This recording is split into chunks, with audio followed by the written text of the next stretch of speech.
Hello વિદ્યાર્થી મિત્રો, હું બિપિન જોશી મારી યુટ્યુબ ચેનલમાં તમારું હાર્દિક સ્વાગત કરું છું. બધા મજામાં હશો ને? હા, તો આજે આપણે વાત કરીએ કે ધોરણ 12ના અર્થશાસ્ત્ર વિષયના પ્રકરણ નંબર 2ની જેનું પ્રકરણનું નામ છે વૃદ્ધિ અને વિકાસના નિર્દેશકો. એની અંદર આપણે જીવનની ભૌતિક ગુણવત્તાના આંક વિશે આપણે માહિતી મેળવવાની હતી. બરાબર? તો જીવનની ભૌતિક ગુણવત્તા સુધારણાની વાત કરવાના છીએ. તો એમાં અમુક બાબતો છે એની આપણે આગળ ચર્ચા કરી ગયા છીએ કે જીવનની ભૌતિક ગુણવત્તાના આંકમાં 3 બાબત જ ધ્યાનમાં લેવામાં આવે છે. આ 3 બાબત જ કેમ ધ્યાનમાં લેવામાં આવે? જીવનની ભૌતિક ગુણવત્તાનો આંક છે એની રચના કેમ થાય એ વાત આપણે કરી ગયા. તો જીવનના ભૌતિક ગુણવત્તાના આંકમાં મહત્વની બાબતો, સકારાત્મક બાબતો અને મર્યાદા, આ વસ્તુ આજના વિડીયોની અંદર જોશું આપણે. ધોરણ 12 અર્થશાસ્ત્ર. ધોરણ 12 અર્થશાસ્ત્ર. એની અંદર પ્રકરણ 2 વૃદ્ધિ અને વિકાસના નિર્દેશકો.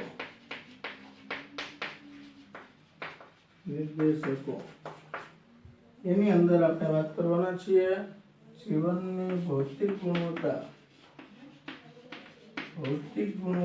આંકની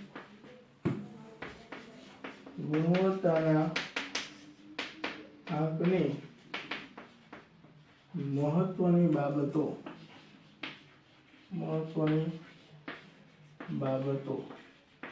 આની આપણે વાત કરવાના છીએ. તો મહત્વની બાબતોમાં એક પછી એક આપણે જોઈએ તો કઈ કઈ બાબત મહત્વની છે. તો પહેલી વાત તો એ કે જેમ દેશનો આ PQLI નો આંક છે એ 100 ની નજીક હોય તો ત્રણેય નિર્દેશ છે એ નિર્દેશની કામગીરી ઉત્તમ કહેવાય. પહેલી બાબત કે PQLI નો આંક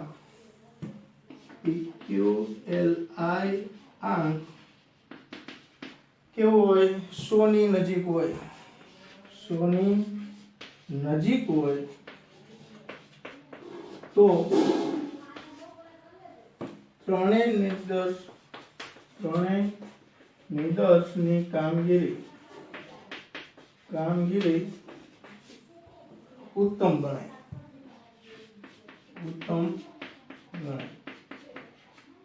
પહેલી વાત.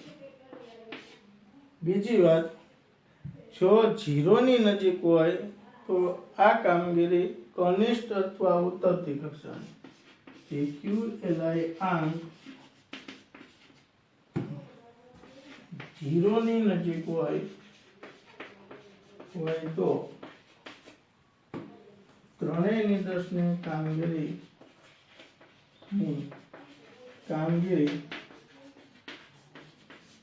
કનિષ્ઠ એટલે ઉતરતી કક્ષાની ગણાય.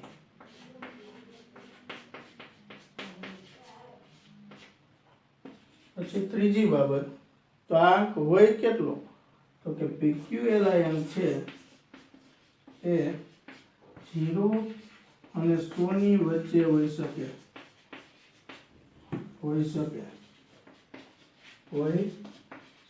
છે.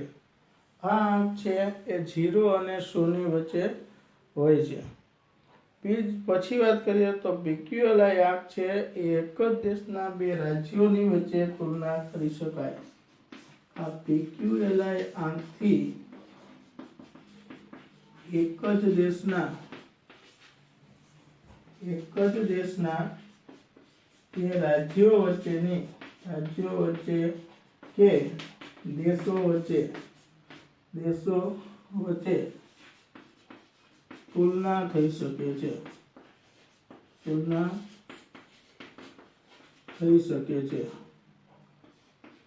પાંચમી વાત કરીએ તો કે PQLI આંક છે એ જેમ વધારે PQLI આંક વધારે ઊંચો તેમ આર્થિક વિકાસ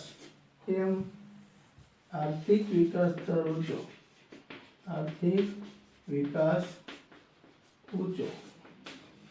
ગણાય. જેમ આ PQLI આંક છે એ ઊંચો હોય એમ આર્થિક વિકાસ વધારે થયો છે એમ કહેવાય. અને પછી જેમ એ નીચે એમ આર્થિક વિકાસ નીચો. PQLI આંક જેમ નીચો એમ આર્થિક વિકાસ નીચો ગણાય.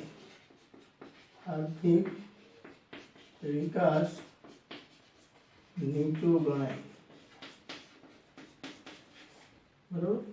આટલી વાત આપણે મહત્વની વાત આપણે જોઈ કે PQLI આંકમાં શું મહત્વનું છે. તો પહેલું કે PQLI આંક છે એ ક્યાંની નજીક હોય, જો 100 ની નજીક હોય તો 3/10 એટલે કે શિક્ષણ, અપેક્ષિત આયુષ્ય અને બાળ મૃત્યુ દર ત્રણેયની કામગીરી ઉત્તમ પ્રકારની કહેવાય. જો 0 ની નજીક હોય તો એ કનિષ્ઠ કે ઉતરતી કક્ષાની કામગીરી કહેવાય. PQLI આંક હોય કેટલો, તો કે 0 અને 100 ની વચ્ચે હોય. PQLI આંકની એક જ દેશના 2 રાજ્યો હોય કે 2 દેશ હોય એની વચ્ચે સરખામણી કરવી હોય તો PQLI આંકથી આપણે સરખામણી તુલના કરી શકીએ. PQLI આંક વધારે ઊંચો હોય તો આર્થિક વિકાસ વધારે છે એમ કહેવાય. PQLI આંક નીચો હોય તો આર્થિક વિકાસ છે એ નીચો છે કે ઓછો છે એવું કહી શકાય. તો વિદ્યાર્થી મિત્રો, અહીંયા વાત કરી આપણે PQLI આંક જીવનના ભૌતિક ગુણવત્તાના આંકની મહત્વની બાબતો જોઈ. હવે આપણે એને વાત કરશું એની સકારાત્મક બાબતો, સારી બાબતો કઈ કઈ છે, પછી એની નકારાત્મક એટલે કે મર્યાદાઓ જોઈશું. તો પહેલા આપણે સકારાત્મક બાબતો જોઈ લઈએ.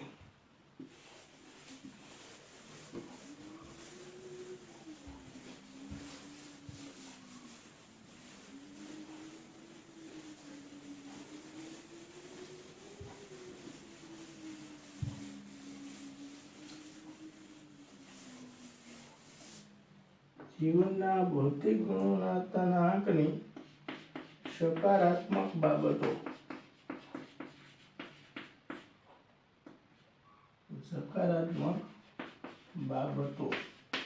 આની હવે આપણે વાત કરશું.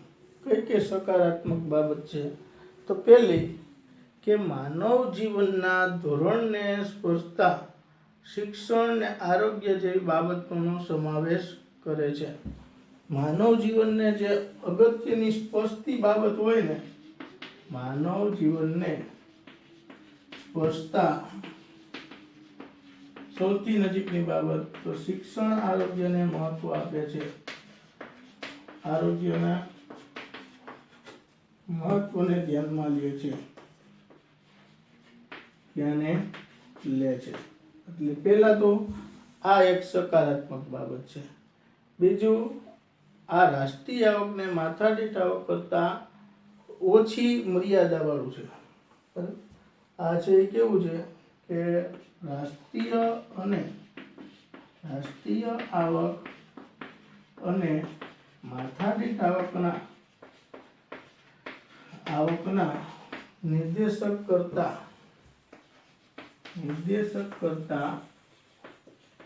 કરતા ઓછી મર્યાદા વાળો નિર્દેશક છે. ઓછા મર્યાદા વાળો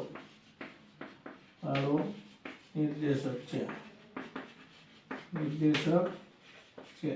ઓલા બે કરતા રાષ્ટ્રીય આવકની વૃદ્ધિ દરના નિર્દેશકમાં પણ ઘણી મર્યાદા હતી, માથાદીઠ આવકની અંદર પણ મર્યાદા હતી. એના કરતા ઓછા નિર્દેશક છે. પછી એક આપણે એવું કહી શકીએ કે માથાદીઠ આવકના નિર્દેશક કરતા PQLI આંક વધારે ચડિયાતો છે. માથાદીઠ આવક કરતા આવકના નિર્દેશક કરતા પણ PQLI આંક વધુ ચડિયાતો છે. ચડિયાતો છે. આ એનાથી વધારે સારું, કારણ કે માથાદીઠ આવક છે એ માત્ર વસ્તીને ધ્યાનમાં લે છે, જ્યારે PQLI છે એ શિક્ષણ, આરોગ્ય, બાળ મૃત્યુ દર બધાને ધ્યાનમાં રાખીને આપે છે. એટલે માથાદીઠ આવકના નિર્દેશક કરતા PQLI આંક છે એ વધુ એક ચડિયાતો છે. ત્યાર પછી વાત કરીએ તો PQLI ના જુદા જુદા દેશો, PQLI માપીએ તો જુદા જુદા દેશ, દેશના જુદા જુદા જૂથ, એક જ દેશના વિવિધ રાજ્યોની સરખામણી થઈ શકે છે. તો અહીંયા શું થાય કે બે જુદા જુદા દેશના બે જૂથો કે જુદા જુદા રાજ્યો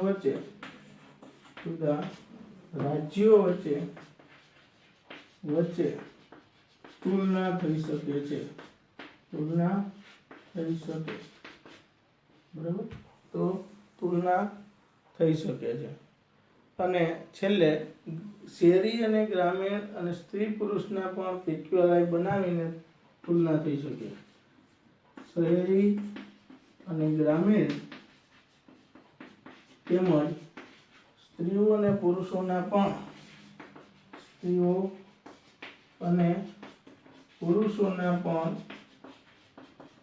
PQLI આંક બનાવી શકાય છે. PQLI આંક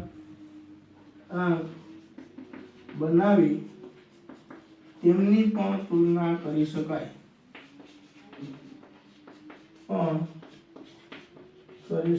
છે. જો આ એની સકારાત્મક બાબતો હતી. પહેલી બાબત કે માનવ જીવનને ખૂબ જ નજીકથી સ્પર્શતા હોય એવી બે બાબત શિક્ષણ અને આરોગ્ય છે.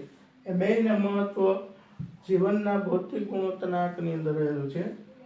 બીજું, રાષ્ટ્રીય આવકને માથાદીઠ આવકનો નિર્દેશક કરતા ઓછી મર્યાદાવાળો છે. માથાદીઠ આવકમાં ખાલી વસ્તીને ધ્યાનમાં લે, જ્યારે શિક્ષણ, આરોગ્ય બધી બાબતને ધ્યાનમાં લે એટલે વધારે ચડિયાતો છે. બે જુદા જુદા દેશો, એક દેશના જુદા જુદા જૂથ હોય, બે રાજ્યો હોય તો એની તુલના કરવી હોય તો આમાં થઈ શકે.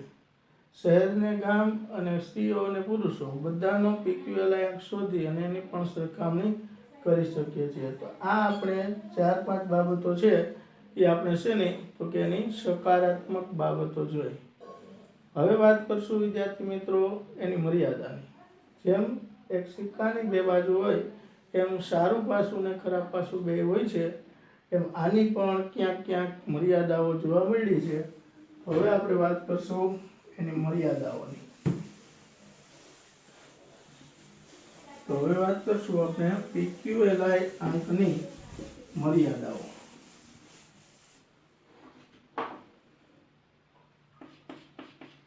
PQLI આંકની મર્યાદાઓ. બરાબર, એની મર્યાદાઓ પણ રહેલી છે. પહેલી મર્યાદા માત્ર 3 બાબતનો જ સમાવેશ કરે છે. તો 3 બાબતને આધારે સચોટ પરિણામ ન મળે અને એને આધારે આપણે વિકાસ થયો છે એવું કહીએ તો એ કહી શકાય અને ન પણ કહી શકાય. એટલે સાચો આંક મેળવવો હોય તો 3 બાબત સિવાયની બાબતને પણ સમાવવી જોઈએ. આ પહેલી મર્યાદા. બીજી, માત્ર સરેરાશ દર્શાવે 3 જે બાબત છે એને મેળવેલા ગુણનો સરવાળો કરીને એની સરેરાશ કાઢીએ છીએ તો આ સરેરાશથી મળતો આંક છે એને આધારે આપણે અગ્રિમતા કે પછાતતા છે એવું કહીએ છીએ, પણ એવું કહી શકાય નહીં. સરેરાશથી આવા નિર્ણય લેવાતા નથી. આ બીજી મર્યાદા. ત્રીજી, કોઈ દેશનો PQLI નો દર છે એ ઊંચો હોય તો દેશનો વિકાસ અને બીજા દેશ કરતાં વધારે છે કે ઓછો એનું સામાન્યીકરણ કરી શકાય નહીં. ચોથી મર્યાદા કે 3 ધોરણને માનવ જીવનમાં એક સરખું મહત્વ આપે છે, પણ જે અયોગ્ય છે બધાનું સરખું મહત્વ હોતું નથી. પાંચમી મર્યાદા છે કે જીવનની ભૌતિક ગુણવત્તાના આંકમાં આવક વૃદ્ધિ મહત્વની છે. આવક વૃદ્ધિ થાય તો બધું થાય, નહીંતર કાંઈ થાય નહીં. તો આવક વૃદ્ધિને અહીંયા ધ્યાનમાં જ નથી લીધી. એની સદંતર ઉપેક્ષા કરવામાં આવી છે, જે ન કરવી જોઈએ. એટલે રાષ્ટ્રીય આવકની વૃદ્ધિના દરને પણ ધ્યાનમાં લેવું જોઈએ, જે નથી લીધું એ પણ એની એક 5મી મર્યાદા છે. હવે વાત કરીએ 6ઠી મર્યાદા. ધનિક દેશોની PQLI વધવાની ગતિ ધીમી થઈ જાય છે. અમુક હદ પછી સરેરાશ આયુષ્ય છે એને વધારી શકતા નથી. તો આપણે એમ માની લેવું કે તેનો આર્થિક વિકાસ નથી.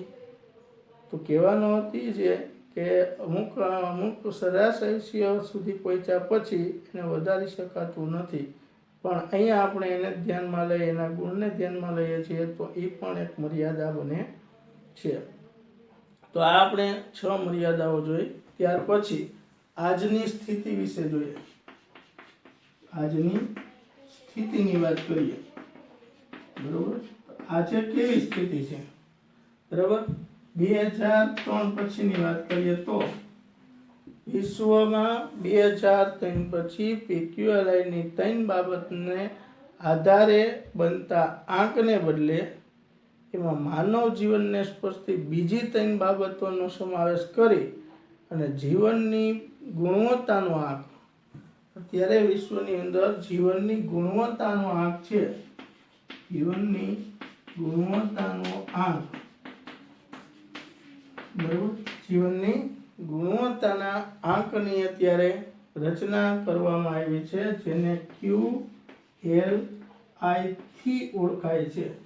તો અત્યારે આ જીવનનો ગુણવત્તાનો આંક છે, QLI, ક્વોલિટી લાઈફ ઇન્ડેક્સ છે, એ તૈયાર કરવામાં આવે છે. એટલે વિદ્યાર્થી મિત્રો, તમને આનાથી ખ્યાલ આવ્યો છે કે જે જીવનની ભૌતિક ગુણવત્તાના આંક છે એની અંદર 3 બાબતને આધારે એની રચના થાય છે. એની મહત્વની બાબત, સકારાત્મક બાબત, મર્યાદાઓ વગેરે આપણે જોઈ અને આજની સ્થિતિ શું છે એની આપણે આ વિડીયોમાં વાત કરી. હવે આપણે આગળ વધશું ત્યારે માનવ વિકાસ આંકની વાત કરવાના છીએ.